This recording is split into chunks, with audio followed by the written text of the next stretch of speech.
Guys, kakaalis lang po ng ating kaibigan. Sa lahat po ng makapanood po sa atin ngayon, magandang gabi po. May iniwan pong impormasyon si kaibigan po sa lahat po ng mga makasubaybay sa atin. Pakishare po kung ano man po ang maririnig po ninyo ngayon. Alam po ninyo, mahinuhulaan si kaibigan noong isang linggo na mayroon pong mangyayari doon sa ibang bansa na pinakamalakas na kalamidad ito. Nangyari na po ngayon doon sa Jamaica. Ito daw po yung bagyo na pinakamalakas sa buong mundo. Kaya sa lahat po ng mga Pilipino dyan, mag-ingat po kayo.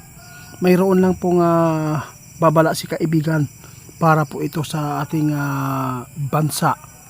No, kailangan talaga ngayon guys na magkaroon talaga tayo ng mga safety tirahan. Kung sakali man na magkaroon po ng malakas na bagyo, at least mayroon tayong masisilungan.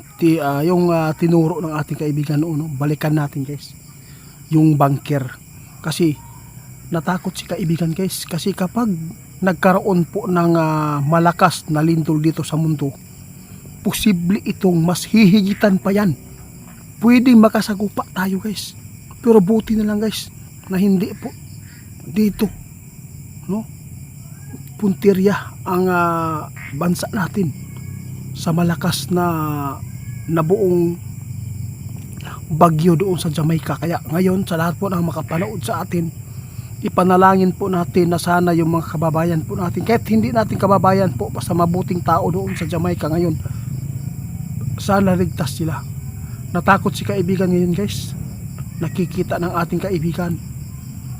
Ayaw po ng ating kaibigan na sabihin ito, pero kailangan maghanda kayo guys. Sa lahat po ng makapanood, maghanda tayo November until Disyembre, mag-ingat kayo kasi akala po ng iba ay biro-biro lang itong pagpapaabot natin.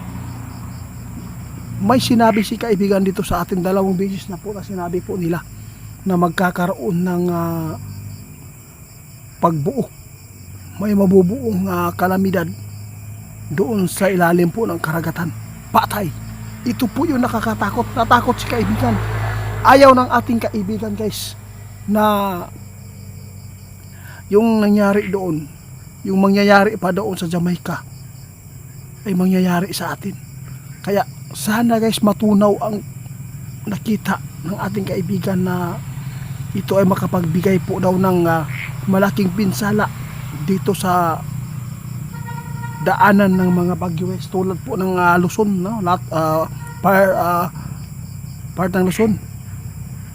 Mag-ingat kayo kasi sabi ng ating kaibigan, pwedeng maraming mga kababayan ko daw na mawalan ng bahay, maraming buhay. Natakot si kaibigan guys, kaya inihatid po talaga niya ngayon. Kaya umalis na po siya dahil nagmamadali. Ako na lang po ang magbibigay po ng pahayag o paglilinaw sa mga ipinapaabot po niya. Sa lahat na makapanood sa atin, wala na pong pinipili ang kalamidad ngayon. Luzon, Visayas at Mindanao guys, mag-ingat tayong lahat. Dahil nakita ng ating kaibigan na yung nangyari po doon sa Jamaica, pwede yan, mahigitan natin. Yun po ang nakakatakot. Kung mangyari po yan, sigurado guys, libu-libong taong mamamatay. Kaya ito po ang tandaan ninyo, walang ibang pwedeng makapagpipigil ito guys sa mga kalamidad na nakikita ng ating mga kaibigan, kundi manalangin po tayo guys sa Diyos. Siya lang po ang pinaka makapangyarihan sa lahat. Siya lang po ang makapagbabago sa anumang kapahamakan, sa anumang pagbuo ng mga kalamidad. Natakot lang po ang ating kaibigan.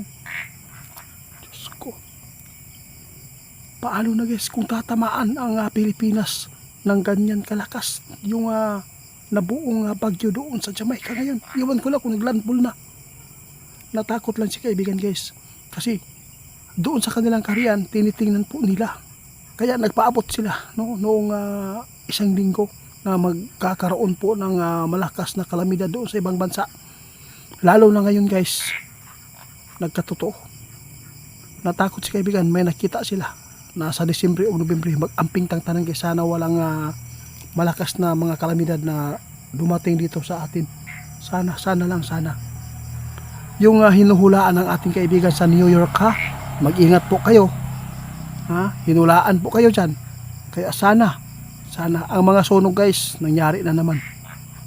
Nangyari na. Kakapaabot lang ng ating kaibigan. Alam po natin, napakarami po naghula na maraming masusunog. Sa totoo lang guys, alam naman po natin talaga na maraming masusunog dahil po sa laki na naman po ng lugar natin. Pero ang aming ginagawa, babala para po makapaghanda tayo, lalo na yung mga magulang na lagi pong pinapabayaan ng anak. Grabe.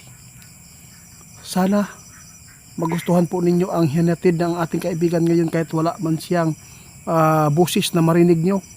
Pero grabe guys, yung boses na ipinadama po niya sa inyo, nanggagaling din ito sa kanilang kaharian para lang mapaghanda at mag-ingat ang lahat. Huwag magkapanti. Kung gusto po natin na ligtas tayo ngayon sa super typhoon, ha?